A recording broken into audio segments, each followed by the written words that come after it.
네, 오늘 두 번째 시간으로 사실 제가 그 제목을 처음에 잡을 때 좀 약간은 약간은 실수까지는 아닌데 약간 미스를 낸 게 아닌가. 왜냐하면 제가 여기서 말씀드리는 주제는 수비학이라기보다는 영어로는 뉴머럴러지라고 하죠. 그 수비학이라는 것은 좀 다른 분야하고 겹쳐져 있는데 여러분 들어보셨을 수도 있지만은 유대교 전통 중에 카발라라는 게 있습니다. 그 신비주의의 한 분과인데 거기서 이런 숫자 얘기를 굉장히 많이 하고 그래서 거기서 정식으로 뉴머럴러지라는 게 있고 그래서 우리가 같은 용어를 사용하긴 하지만 우리는 뭐 카발라나 신비주의나 그런 걸 다루는 것이 아니고 그래서 그건 소위 뭐 숫자 점을 치는 겁니다. 우리 점 치는 거랑 똑같아요. 숫자를 맞춰가지고 점을 치고 오늘 무슨 일이 일어난다든지 뭐가 일어난다 이런 것을 점 치는 게 있어요. 근데 사실 저희는 숫자를 통해서 그걸 하려는 게 아니라 성경에서 발견되는 의미가 분명한 숫자 체계를 통해서 하나님께서 그 숫자를 통해서 우리에게 무엇을 계시하시고 예언적인 의미가 드러나는 것을 보고자 하는 겁니다. 그래서 지난 시간에는 숫자 하나부터 5까지를 봤었고 오늘은 길게 보지는 않겠습니다. 6에서 8로 제가 잡았는데요. 왜냐하면 숫자 6과 7은 워낙에 절대적인 비중을 차지하는 주제라고 할 수가 있고 그 이후에 뭐 나머지 자잘한 것들이 있긴 하지만은 사실 다음 주에 하면 벌써 정리가 될 겁니다. 그래서 제가 조금 고민이 되는 게 4주차까지 하기로 했는데 그러면 여분의 시간이 나오면 어떻게 쓸까 해서 총정리를 할 수 있다 생각을 하고 그리고 플러스 제 개인적인 그러니까 간증이라든지 성경 공부에 대한 제 이야기라든지 이런 걸 좀 나누는 시간도 마지막 4주차에 겸하여 가질까 하고 생각을 했습니다. 그렇게 예상하시면 되고요. 자 그러면 각설하고 숫자 6 들어가겠습니다. 숫자 6은 성경에는 첫 언급의 법칙이 있고 이게 우리가 성경을 공부할 때는 항상 유념해야 되는 부분입니다. 그래서 숫자 6이 처음 등장하는 부분을 보자 했을 때 이겁니다. 땅 위에 물들의 홍수가 있었을 때에 창세기 7.6절입니다. 노아가 600세더라.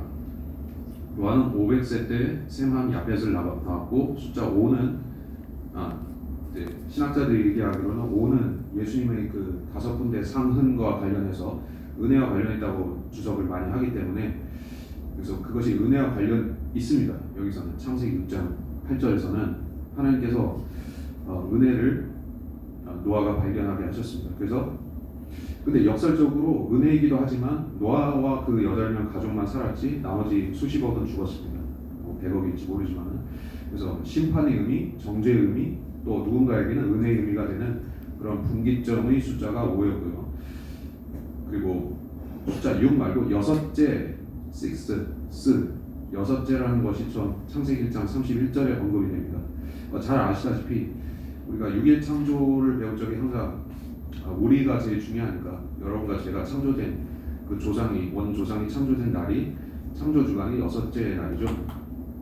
그래서 여기서 시작되는 겁니다. 숫자 6이 사랑과 관련된 의미가 여기서부터 나타납니다. 그리고 더 세밀하게 보면 600이라는 것이 사람 숫자와 관련돼서 종종 등장합니다. 여기 언급이 되어 있고요. 600명의 사람들이 종종 나옵니다. 그리고 아담이 말씀드렸다시피 제6일에 지어졌죠. 그리고 그에게 주어진 명령도 이렇습니다. 엿새 동안 일하고 7일은 쉬라. 이것이 나중에 모세 시대에 가서 율법이 됐습니다. 그래서 안식일을 지키게 됐고요. 그리고 안식년이 있죠. 6년을 일하고 7년째는 땅을 휴경을 하게 되어 있고요. 그리고 77, 49, 49년을 보내고 50년째에는 그 희년이라고 하는 주빌리라고 하는 해에는 그 노예 해방, 종을 해방하고 땅을 원상복귀시키는 그런 일도 있었습니다. 그러니까 이게 하나님이 정하신 법이고 실제로 기원전에 지켜졌던 법입니다. 그래서 우리도 지금 현실적으로 우리가 쓰고 있는 달력이라는 것이요. 사람들이 생각할 때는 이게 유대인들하고 상관이 없을 거다 생각하지만 사실은 서기력을 쓰는 것부터 시작해서 그리고 7일과 6일과 하루로 다니는 그 일자 체계를 우리가 지키고 있다는 것 자체도 우리가 성경의 질서 안에서 엄연히 살아가고 있는 부분이죠. 네, 다만 잘 느끼지 못할 뿐입니다. 제가 예수님을 믿기 전에는 솔직히 이게 많이 헷갈렸어요. 주말이라고 했을 때 저 일요일을 생각했거든요. 토요일도 주말, 일요일도 주말. 첫째 날이라는 생각이 안 들어요. 똑같이 쉬잖아요. 그리고 나중에 주 5일째 하니까 다 뭉뚱그려서 휴일 같아요. 근데 교회 가면 이게 주의 첫날이에요. 이게 이해가 안 갔어요. 왜 첫날이라는 거지? 근데 나중에 알았죠. 예수님께서 이 날에 부활하셨고 무덤에서 일어나셨기 때문에 이게 특별한 날이고 날들의 시작이라는 것이구나. 그리고 또 성경에 보니까 끝날이 토요일이더라고요. 근데 이제 우리 이방인들의 생각 속에는 그렇지가 않습니다. 어쨌든 우리는 알거나 모르거나 의식하거나 그렇지 않거나 간에 성경적 질서 안에서 살아가고 있죠. 느부갓네살 왕, 바벨론의 그 느부갓네살 왕의 그 금신상을 보시면요, 666과 관련이 있습니다. 그리고 창조 주간에 그 6일은 성경에 계속 강조된다고 했고요. 성막에 있는 금 등잔대에는 7개의 총 등불이 켜져 있는데 가지가 좌우로 3개씩 있고 가운데 가지는 그 등잔대 그 자체라고 간주하면 6개씩의 가지가 돋고 있습니다. 유대인들이 약속의 땅에 이르렀을 때 저주의 맹세를 했죠. 그래서 에발산과 그리심산을 두고 6지파씩 서서 율법의 저주를 낭독했습니다. 그래서 이게 제일 중요합니다. 사무엘하 21장 20절을 여기 써놨죠. 또다시 가드에서 싸움이 있었고 거기에 키 큰 사람 하나가 있었는데 그는 손마다 손가락이 6개요 발마다 발가락이 6개로 개수가 24개더라. 그도 그 거인에게 태어났는데 골리앗을 얘기합니다. 골리앗에서 태어난 자식인데 자식이 또 거인입니다. 이건 성경 안에도 이런 기술이 되어 있고 성경 외적으로도 각종 고문헌이나 역사 기술에 보면 거인들이 실제로 있었고 자이언트 거인들이 있었고 거인들은 손가락 발가락이 6개씩이라는 특징이 있었다라고 합니다. 물론 이게 일종의 기형으로서 사람들 가운데도 있긴 하죠. 뭐 어떤 사람들이 이게 네피림 DNA의 영향이 아닌가 추측도 하는데 그건 알 수 없지만 거인들은 6개씩이었습니다. 그래서 이렇게 보는 거죠. 거인들은 초자연적인 능력을 가지고 있었는데 사람보다 발가락의 숫자가 하나씩 더 많았습니다. 솔로몬은 그리스도의 예표이며 또 적그리스도의 예표이기도 하죠. 그래서 그가 배교했을 때 적그리스도의 예표가 되었습니다. 이거는 둘째 장으로 넘어가겠습니다. 한 해 솔로몬이 거둔 세수, 그가 거둔 금의 무게가 666달란트였다. 자, 이게 성경에 3번 나오는 666입니다. 666으로 이제 킹제임스 성경을 검색하시면 636 이렇게 아니면 이제 우리말로 666으로 치시면 세 구절이 나옵니다. 그 중에 하나인데 솔로몬에게 금이 666달란트 들어왔다 이렇게 되어 있습니다. 우리가 계시록을 나중에 보게 되면 계시록에서는 이 숫자가 한 사람과 관련이 있다 그렇게 나옵니다. 제가 참고로 먼저 말씀드리자면 숫자 6은 그냥 사람을 의미하는 것이고요. 6이 3번 겹쳐지면 즉 6가 되면 그게 특별한 겁니다. 그러니까 혼동할 필요는 없어요. 6이 다 뭐 불길하다든지 6이 사탄의 숫자라든지 그런 게 아니고 6이 3번 겹치는 겁니다. 그 의미가 있어요. 그래서 어쨌든 6은 사람의 숫자이고 7보다 하나가 모자라기 때문에 이제 하나님에서 모자라서 사람이 된 겁니다. 그래서 불완전한 수이고 6이 3번 겹쳐지면 삼위일체가 777이듯이 하나님의 숫자 7이시죠. 666은 불완전한 그 무엇의 삼위일체 같은 겁니다. 이걸 신학적으로는 사탄의 삼위일체라고 표현도 하는데요. 불경건한 삼위일체, 사탄의 삼위일체. 근데 이제 제가 예전에 이 관련된 거를 인터넷에서 어떤 사람들과 대화를 했을 때 이제 삼위일체에 대해서 이제 하나님만이 그것을 가지실 수 있다라고 생각하는 사람들은 불경건한 얘기, 어떻게 사탄이 삼위일체를 가진단 말인가. 그래서 제 말은 똑같다는 게 아닙니다. 하나님은 완벽하시고 셋이 하나가 셋이 완전하신 분인데 사탄은 그와 같을 수는 없습니다. 사탄은 심지어 무소부재하지도 않습니다. 예, 그런 속성이 없어요. 전지전능하지도 않아요. 근데 다만 사탄은 하나님을 교묘하게 모방하는 존재이고 그래서 거룩한 삼위일체를 모방해서 자신의 것을 만들었다는 거죠. 그게 사실은 666으로 요약되는 바로 이 개념이죠.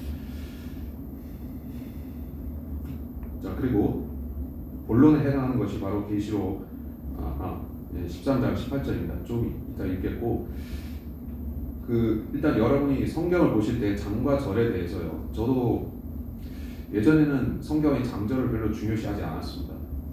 어떤 때는 예전에는 성경을 그냥 통으로 읽었어요. 장절 의미를 두지 않고 또 어떤 때는 장절이 많으니까 불편해요. 그냥 내용만 머리에 남아있지 장절이 안 떠오를 때는 특히 어느 구절 얘기할 때 머리에 안 떠오를 때는 좀 그래요. 찾아봐야 되고 근데 성령께서 원래는 없었던 성경의 장절 유대인들의 성경에는 없었고 적어도 기원 후 1000년이나 그 정도까지는 없었다가 소위 중세시대나 그 이후 종교개혁 시대에 등장한 이 장과 절 이게 과연 영감받은 것인가 성경의 영감받은 본문의 일부인가 하는 생각은 할 수 있거든요. 근데 이런 부분을 봤을 때는 성경의 장과 절은 분명히 성령께서 개입하셔서 그것을 지정하신 게 맞습니다. 왜냐면 이런 특별한 숫자 때문에요. 계시록 13장 18절입니다. 여기에 지혜가 있으니 지각이 있는 자는 그 짐승의 수를 세어볼지니라. 그것은 어떤 사람의 수요 그의 수는 666이니라. 자, 눈에 들어오는 숫자 두 개가 있죠. 어렵지 않습니다. 13은 뭐죠? 반역의 수입니다. 또 유다 이스카리옷이 이 숫자를 지닙니다. 왜냐하면 예수님과 12제자를 합치면 총 13명이죠. 유다는 그 중에서 13번째입니다. 떨어나갔죠. 그리고 나중에 마띠아가 그 자리를 대신 차지했지만은 그래서 그는 항상 13번째입니다. 13은 기독교 문화에서는 항상 터부시대는 이제 불길한 숫자로 치부되죠. 바로 유다 이스카리옷과 직결된다고 해서 자 그리고 13과 함께 18이 등장하죠. 18이야 당연히 6 더하기 6 더하기 6입니다. 이걸 대수롭지 않게 생각하는 개신교인들이 있어요. 왜냐하면 이 본문에 666인이라고 하는 것을 일단 개혁성경에는 한 사람의 숫자, 어떤 사람의 숫자라고 하지 않고 그냥 사람의 수라고 되어 있어요. 그래서 어떤 특정인이라는 의미가 결여되어 있습니다. 개혁성경에는. 그래서 사람의 숫자요 666이다 하니까 진짜 사람이 666명 있는 줄 알아요. 그렇게 착각하더라고요. 개신교인들 중에는. 그러면 정그리스도가 666명이 되는 겁니다. 그 사람들 생각에. 어떤 사람의 수라는 말이 빠지니까 그냥 사람의 수라고 하니까 이게 개념이 제멋대로 가는 겁니다. 그래서 오해를 많이 하는데 사실 한 사람의 숫자이고 특정인을 말하고 그는 이제 그의 이름은 666이라는 알파벳 숫자 값을 가진다라는 그 얘기를 하는 거죠. 근데 하필이면 18입니다. 그래서 6 더하기 6 더하기 6이 되고 그래서 13은 유다 이스카리옷의 수요 18은 666이죠. 그리고 바로 이 구절에서 666을 소개하고 있다. 그러면 하나님께서 메시지를 주신 거죠. 봐라. 그리고 더 있습니다. Son of Perdition. 성경에서 적글소를 가리키는 표현입니다. 멸망의 아들. 멸망의 아들이죠. 데살로니가후서 2장 3절에 나올 것이고 요한복음에 또 두 번 나올 겁니다. 요한복음에 나오는 Son of Perdition은 예수님께서 자신의 제자들 중 한 명을 지목해서 하신 말씀이고 여러분은 다 아실 텐데 바로 유다 이스카리옷입니다. 그래서 그의 숫자는 666이고 또 13이며 그는 멸망의 아들로 불립니다. 자, 에스라 2장에서도 이런 게 나옵니다. 에스라 2장 13절 아도니감 자손이 666명이요. 바벨론 포로에서 귀환한 유대인들의 숫자를 족속들별로 그 가문별로 숫자를 나열하는 장인데요. 느닷없이 666명이 나옵니다.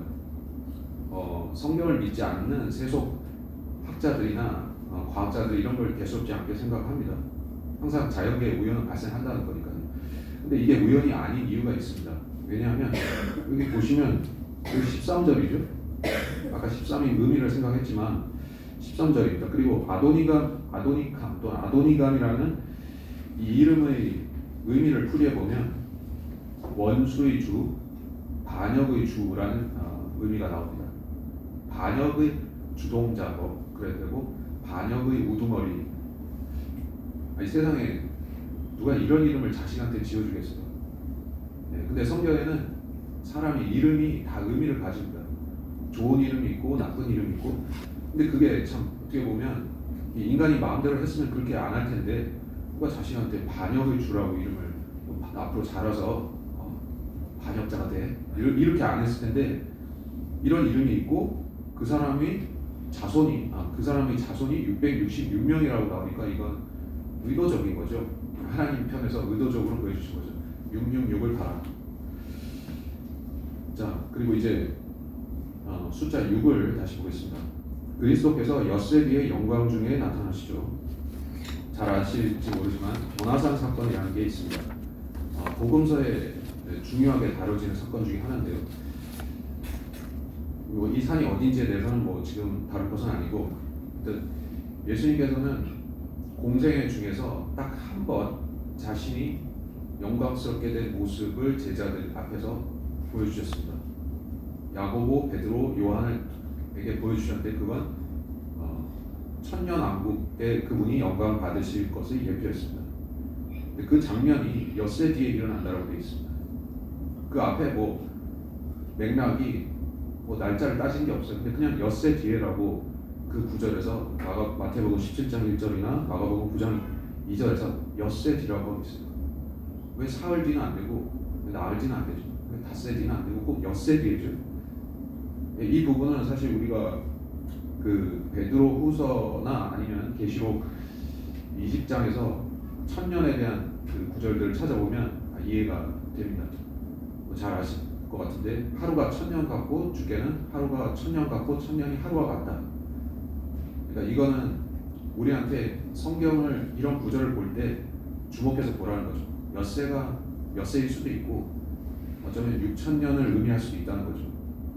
만약 이것이 6천년을 의미한다면 예수님께서 이 땅에 오셔서 지상 왕국을 수립하시는 때가 있는데 그것은 아담 때부터 6천년이 흐른 뒤라는 얘기가 되겠죠. 그래서 이스라엘 안식일도 역시 그리스도의 천년 통치의 모델이고 우리가 사는 현재 교회 시대는 아담 때부터 6천년 끝에 와 있죠. 자, 6은 이 정도로 마무리 지으려고 했는데 좀 성경을 찾아보고 가겠습니다. 계시록 13장 봅시다.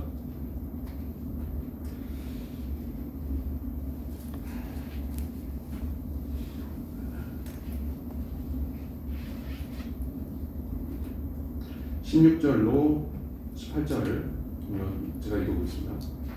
그가 모든 자, 곧 작은 자나 큰 자나 부유한 자나 가난한 자나 자유로운 자나 매인 자에게 그들의 오른손 안에나 이마 안에 표를 받게 하고 그 표나 그 짐승의 이름이나 그 이름의 수를 가진 자 외에는 아무도 사거나 팔지 못하게 하더라. 여기에 지혜가 있으니 지각이 있는 자는 그 짐승의 수를 세어볼지니라. 그것은 어떤 사람의 수요 그의 수는 666이니라. 사실 우리가 영화에서나 소설에서 이런 걸 접하게 되지만 성경에 많은 구절이 있지 않고 간접적으로 우리가 볼 수 있는 건 있지만 직접적으로 이 자가 모든 사람에게 표를 주고 그 표가 666이면 이것이 매매와 관련되어 있다는 메시지는 여기에 등장하죠. 근데 제가 다른 킹제임스 말고 다른 역본과 이 킹제임스를 비교해 봤을 때 딱 눈에 들어오는 상황이 하나 여기에 발견되는 것 중에 하나가 아까 한 사람의 수도 중요하거니와 손 안에 준다라고 되어 있습니다.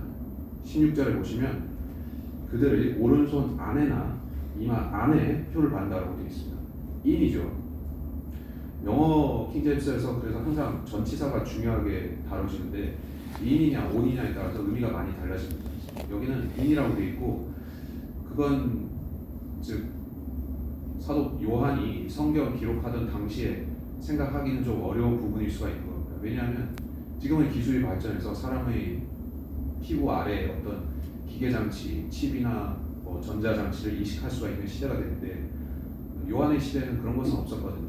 단순히 낙인을 찍는다든지 가축에게 찍듯이 아니면 이제 그런 식이죠. 뭐 문신을 새길 수 있는 거죠.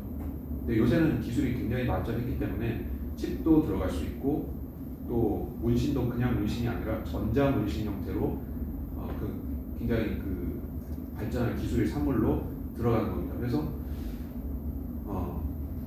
현대 여권에는 이런 게 없어요. 인이 아니라 온으로 되어 있어요. 위에라고 되어 있어서 지금 우리가 사는 이 시대와 연결시키기가 좀 어렵게 되어 있습니다.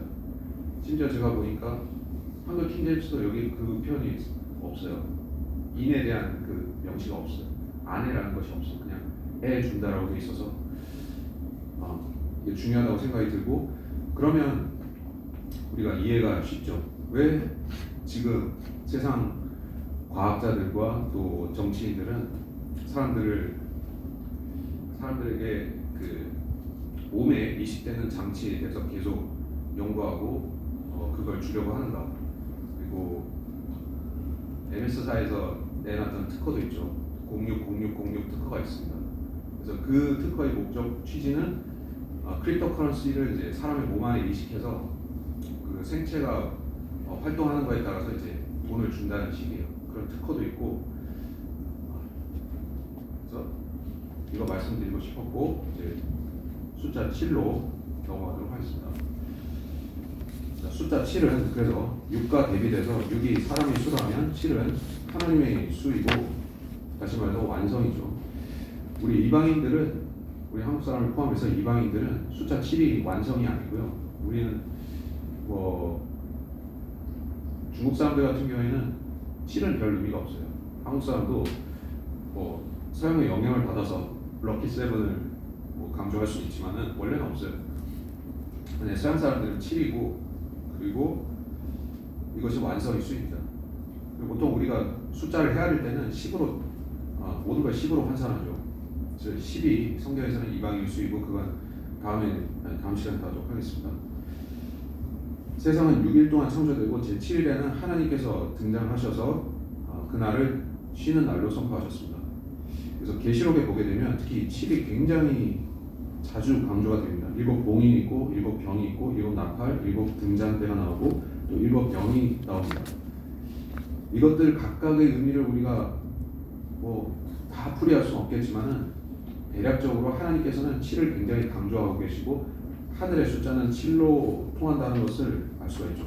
그래서 7에 해당하는 히브리어 의미는 맹세하다, 자기를 맹세하려 두다 라는 의미를 가진다고 합니다. 그래서 하나님께서 내가 나 자신을 두고 맹세한다 말씀하실 때 그것이 7로 일한다 라고도 말할 수 있습니다. 자, 다음 장 와서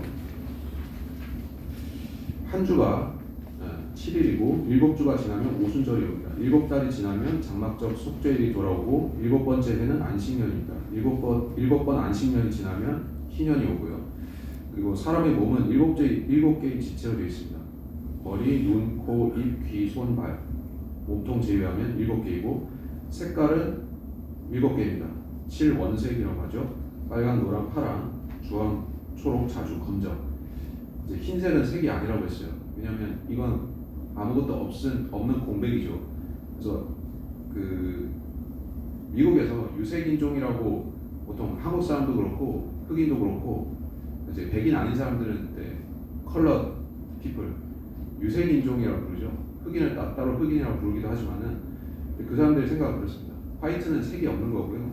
나머지는 다 색이 있는 거거든요. 그래서 우리는 유색인 거고 저쪽은 무색인 거죠. 색이 있냐 없냐죠. 그래서 피아노의 음계는 7개의 음계가 되어 있습니다.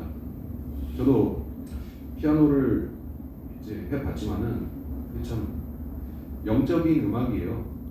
모든 음악이 다 영적인 음악이긴 하지만 피아노도 그렇더라고요. 그래서 음계가 계속 올라가는데 그 7음계 외에는 음계가 없습니다. 모든 게 음계는 7로 통해요. 좀 신기한 거죠. 이게 도레미파솔라시도 항상 그렇게 올라갈 뿐이지 바뀌는 게 없어요. 그래서 하나님의 주기대로 가는 겁니다. 음악은. 그리고 부연 설명에 대해서 여기 조금 나와 있는데 왜 6천년과 1000년을 얘기하는가? 전천년 교리라고 하는데요. 이게 역시 숫자 6 또는 7과 항상 관련이 되잖아요. 그래서 과거 몇백 년 전에는 이렇게 많이들 믿었지만 요새는 다른 그 신학들이 많이 등장해서 예수님의 신속한 재림을 믿기보다는 교회가 이 세상의 어떤 개선, 발전, 문화 이런 것에 동참해서 세상을 더 발전시키는 쪽으로 이제 신학이 물결이 바뀌었습니다. 그래서 그걸 무천년주의도 있고 또 후천년주의라고 하는 게 있습니다. 근데 우리는 그게 비성경적이라고 봅니다. 왜냐하면 지금 우리가 보는 세상은 과학적으로 말할 때도 뭐 기후변화인지 전부 다 그게 사실은 아닐지라도 세상은 황폐해져 가고 있고요. 기후도 망가져 가고 있고 사람들의 인성도 파괴되어 가고 있죠. 흉악 범죄가 더 늘어나지 줄어들진 않죠. 사람들이 지적 수준이 더 높아지는 것 같지만 인터넷 보급을 통해서 사람들이 더 많이 알고 방대한 지식에 접근해서 뭔가 발전하는 것 같지만 생각은 더 퇴보합니다. 그러니까 옛날 사람들, 특히 예수님 당시를 생각해 보시면 그때는 두루마리 성경을 읽었어요. 예수님 당시에 회당에서 우리같이 편리하게 책으로 되어 있는 성경이 아니라 두루마리입니다. 그거 한번 읽으려고 하면은 보통 일이 아니에요. 장절 구분도 없어요. 그래서 이사야서 어디 찾으려면은 한참 찾아야 돼요. 어떻게 찾았을까요? 그 율법 연구하는 사람들이, 학자들이 다 머릿속에 메모리가 되어 있는 거예요. 그 단어는 여기 가면 찾아있어. 쫙 펼치면 나오는 거예요. 그러니까 머리가 얼마나 좋았겠어요. 2000년 전 사람들이 우리보다 컴퓨터는 없어도 머리나 기억력은 훨씬 더 똑똑하고 지혜로운 사람들이었습니다. 물론 그 사람들도 죄인이었긴 하지만은 지금보다는 지식은 더 발달했죠. 근데 우리는 생각할 필요가 없는 시대에 살고 있어요. 모든 것이 클릭하면 다 나오는 시대에 살고 있어서 우리 인간의 사고 능력과 지적 능력도 퇴보하고 있죠. 이런 것만 보더라도 세상이 점점 더 좋아진다. 그리고 그리스도께서 오실 때까지 세상은 점점 낙원화되어 간다라는 생각은 유보주의자들의 생각이고 망상이죠. 그리고 안식일에 대해서 조금 말씀을 드리겠는데요. 왜냐하면 지금 바이블 빌리버는 아니지만 성경을 믿는 킹제임스 신자가 아님에도 불구하고 안식일을 지킨다고 하면서 이것이 굉장히 초대 교회적이고 진실된 일이라고 주장하는 분파들이 있죠. 그걸 주로 Seventh-day Adventist 제7일 안식교회라고 하는데요. 이게 이단이라는 사실은 많이들 아시지만은 왜 그게 잘못되었고 이단인지에 대해서 잘 모릅니다. 왜냐하면 그 사람들이 하는 얘기 중에는 성경적인 것들이 한 7, 8할은 돼요. 굉장히 성경을 또 많이 연구하고 깊이 연구하고 그래서 지식적인 면에서 보면 어떻게 보면 평균적인 침례 교도들보다 훨씬 많은 성경 지식을 갖고는 있어요. 근데 그 사람들이 구원을 받기 어렵고 또 심지어 마귀 교리를 전파하게 된 이유 중에 하나가 바로 안식이기 때문이죠. 안식일은 뭡니까? 하나님께서 모세를 통해서 제정하신 게 분명한 율법에 속한 법이죠. 그래서 우리가 창세기에서 6일 창조를 보고 하나님께서 제7일에 안식하셨다는 말씀을 보긴 하지만 또 그 그것을 기록한 저자가 모세이고 모세가 율법을 쓰긴 했지만 그러나 모세는 창세기에서 안식일을 제정하지는 않았어요. 쓰면서 창세기에서 제정한 것이 아니라 출애굽기 이후부터 그것을 언급하고 구분했죠. 그래서 아담 때부터 모세 이전까지 사람들은 뭐 기본적인 건 알았을 거예요. 7일째 안식하셨지. 근데 우리도 쉬어야지. 이런 법은 없었어요. 쉬지 않으면 어떻게 한다는 법은 없었어요. 11조도 어떻게 보면 비슷한 게 멜키세덱이라는 그 아브라함 시대에 예언자 혹은 왕이 있었어요. 그 멜키세덱에게 아브라함이 11조를 바쳤는데 그 율법에 따른 11조가 아니었다고 히브리서에 나옵니다. 근데 지금 이 시대에도 뭐 개신교회도 그렇지만 많은 침례교인들이 11조를 드리는 게 잘못됐다고 생각하지 않습니다. 왜냐하면 율법 이전부터 있었기 때문에요. 그래서 잘못 생각하면 안식일 지키는 것도 그 율법 이전부터 주님께서 창세기에 보여주신 대로 하면 괜찮잖아 라고 생각할지 모르지만 아닙니다. 왜냐하면 율법의 11조는 그것을 어기는 사람에게 사형이 해당되는 죄이기 때문에 그래요. 그래서 안식교도들이 와서 율법을 자기들이 잘 지키는 것처럼 얘기하고 우리는 안식일 지키는데 왜 당신 크리스찬들은 안 지키냐고 할 것 같으면 문자 그대로 지키라고 해야 돼요. 안식일을 안 지키면 당신들은 동료 신자를 돌로 쳐 죽이냐고 물어봐야 되죠. 그렇게 안 하면 위선자인 거고, 그렇게 하면 살인자예요. 그러니까 성경은 우리 크리스찬들에게 살인하라고 하진 않았고 우리에게 위선자가 되라고 하진 않았으니까 우리는 지키면 안 되는 겁니다. 크리스찬이 지키면 더 플러스 알파 좋은 거고, 안 지키면 이제 뭔가 믿음이 떨어지는 거고, 그렇게 말하는 것은 속임수죠. 그래서 또 베드로후서 3장 8절에 천년이 하루 같다는 이 말씀. 그래서 세대주의를 믿지 않는 사람들은 성경에 그 세대를 나눈 게 어디 있냐라고 반문을 하는데 여기 나와 있습니다. 그러나 사랑하는 자들아, 죽게는 하루가 천년 같고 천년이 하루 같다는 이 한 가지 사실에 무지한 자가 되지 말라. 하루가 천년 같고 천년이 하루 같고, 제가 성경을 잘 모르고 있었을 때는 이걸 그냥 단순히 하늘의 시간의 흐름은 이 지상과 다르다는 정도로만 이해했습니다. 물론 그건 맞습니다. 이 땅의 시간의 흐름과 저 천상의 시간의 흐름은 다를 수가 있어요. 근데 그것도 있지만은 성경에 우리가 모형이라는 것들을 살펴보게 되면 이게 진짜로 그렇다는 거죠. 그래서 우리는 역사가 실제로 계산을 해보면 BC 4004년에 아담이 창조가 됐고, 그렇습니다. 예수님께서 오신 것도 정확하게 4000년을 기점으로 해서 구약시대가 끝나고 오신 거고요. 그럼 우리는 지금 2000년 동안 더 흐른 겁니다. 시간 흐름 상에서 우리는 끝에 와 있는 거죠. 그래서 이건 뭐 의심의 여지 없이 6000년인 거고, 그리고 남은 관건은 나머지 앞으로 올 1000년이 문자적이냐 이것만 남은 거예요. 과거의 6000년 역사가 문자적으로 흘렀으면 앞으로 1000년 왕국의 1000년도 문자적이라고 봐야지 그게 상식인 거죠. 근데 이걸 거부하는 사람들이 여전히 있습니다. 그들은 그것이 단지 어떤 상징적인 숫자라거나 아니면 뭐 별 의미가 없다고 합니다. 그러면 예수 그리스도의 재림도 문자적이지 않을 거고 그분이 통치하신 일도 문자적이지 않을 겁니다. 근데 성경은 다 문자적으로 말씀하고 있습니다. 다음 장으로. 이건 볼 필요는 없을 것 같아요. 제가 하는 얘기가 여기 겹쳐져서 나오네요. 자, 그럼 8로 넘어가겠습니다. 이건 참고로 보시면 되는 거고요. 숫자 8. 율법을 이해했다면 8은 쉽습니다. 여러분이 이렇게 이해하시면 돼요. 무한기호 아시죠? 무한기호. 팔자를 옆으로 눕히면 무한기호가 나온 거 아시죠? 수학에서 무한기호가 팔자를 옆으로 눕히면 무한기호입니다. 아라비아 숫자 8을. 제가 이 기원이 조금 궁금해졌어요. 왜 무한기호를 그런 모양으로 쓰지? 찾아봤죠. 근데 정확한 건 없다는 거예요. 누가 이걸 최초로 썼고 이 기호를 제정했는지에 대한 건 설만 있지 누가 했다는 건 없어요. 근데 만국 공통으로 쓰고 있다는 거죠. 희한한 일이죠. 숫자 8은 무한입니다. 그래서 새로운 주기의 시작을 의미한다. 하나님께서 7을 완성으로 보신다고 했죠. 그래서 또 다시 시작되는 겁니다. 또 다시 시작되고 7로 끊어지고 또 시작되고 하는데 그게 8번째인 거죠. 그리고 이건 아시는 분 아실 텐데 우리 몸의 세포가 전체 교체되는 주기가 8년마다입니다. 8년째 한 번씩 우리 몸 세포 전체인지 아니면 뭐 일부 남는지 모르겠지만 거의 다 바뀌어요. 우리 몸의 세포들이. 그래서 8년마다 한 번씩 우리는 세포 단위로 말해서는 새로운 사람이 됩니다. 그것도 신기하죠. 8년 주기로 우리 세포가 바뀝니다. 노아는 아담으로부터 8번째 사람이었고요. 유대인들은 태어난 지 8일째 할례를 받습니다. 할례의 영적 의미는 새로운 피조물입니다.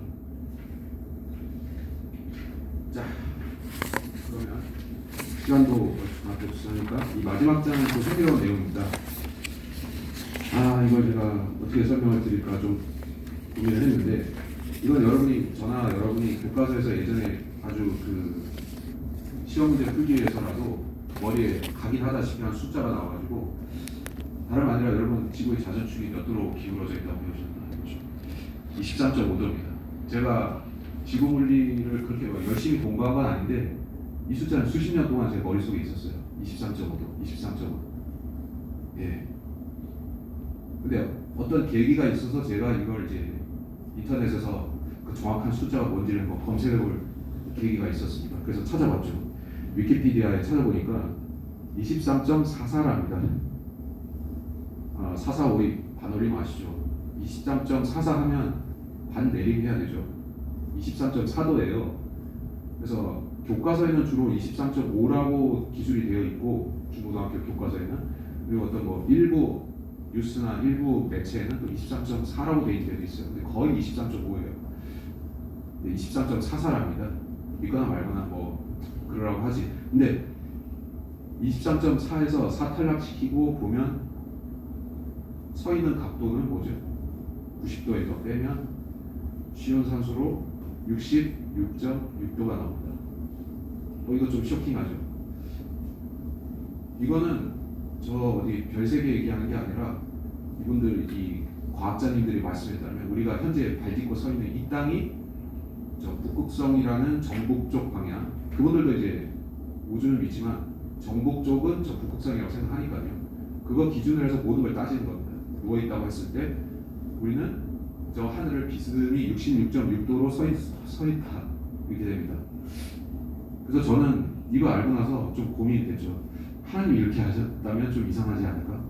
왜냐하면 그냥 6도 아니고 6이 겹치는데 하나님께서 우리가 발 딛고 서 있는 땅을 66.6도 기울여 서 있게 만드신 거죠. 눕혀놓은 거는 23.4고 좀 이상하더라고요. 그래서 자료를 좀 더 찾아보니까 이 단지 하나가 아니라는 겁니다. 그래서 Earth revolves around the sun at 이렇게 mile per hour예요. 그래서 66,600마일로 공전한다는 거죠. revolve around the sun이니까 공전하고 있는데 그 속도가 마일로 66,600 시속 마일이랍니다. 그리고 curvature of 1 square mile, 그러니까 이제 평방 마일당 curvature라고 하는 것은 지구가 부채니까 이제 발생하는 공류를 따진 거예요. 그 curvature가 이제 0.666 feet라고 하네요. 그리고 세 번째가 제가 발견한 건데 Earth tilts at 66.6 degree. 저는 이 세 번째를 발견한 거고요. 다른 분들은 이 두 가지를 또 얘기하더라고요. 그래서 제가 확률적으로 이게 얼마나 발생할 수 있는 확률인가 생각을 해봤죠. 어떤 인간의 또는 과학자의 의도가 개입되지 않고 자연 발생적으로 이런 숫자가 등장할 확률은 거의 없지 않은가 하는 생각이 듭니다.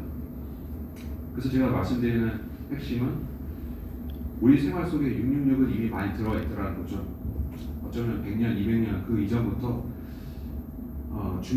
세상을 그것에 대해서 준비시키는 흐름이 있다라는 거죠. 흥미롭죠. 그리고 뭐 관심 있게 뉴스를 보시거나 했으면 아시겠지만은 지난 코로나 코비드 이후로 각종 인터넷 뉴스 매체 기사에 666이 굉장히 많이 등장했습니다. 특히 어디 확진자 수 666 이런 거 되게 많이 나왔어요. 되게 꺼림칙하고 이상하죠. 왜 통계를 잡아도 그렇게 잡지? 근데 한두 개의 그 숫자는 아니고 굉장히 많았어요. 1년에 여러 개 등장했으니까. 그리고 뭐 해가 되게 많습니다. 그리고 한류 콘텐츠, 아이돌 가수들 뭐 그런 데도 어마어마하게 이 심벌들과 숫자들이 나오고, 우리가 성경 안에서 보는 것들이 숫자에 관한 진리들이 우리 현실에서 이루어지는데, 물론 이거는 굉장히 부정적이고 안 좋은 쪽으로 이루어진다고 보시면 되고, 그래서 제가 결론적으로 말씀드리고 싶은 것은 우리는 예수 그리스도를 기다리는 거지 666의 남자를 기다리는 건 아니죠.